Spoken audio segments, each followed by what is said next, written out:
Hi friends, this video is all about the review of VILVAH Charcoal Face Mask. If you are looking for natural handmade charcoal face mask, you can switch to VILVAH Charcoal Face Mask, specially made for acne prone skin.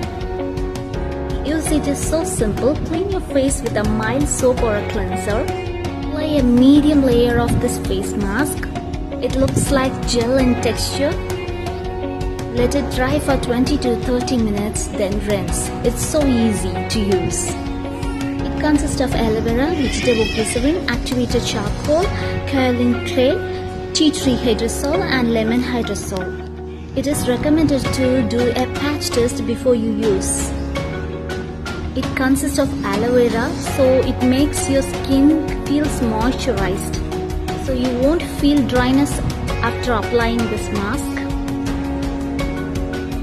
Apply this mask twice a week for best result. Hope this video is useful. Thanks for watching.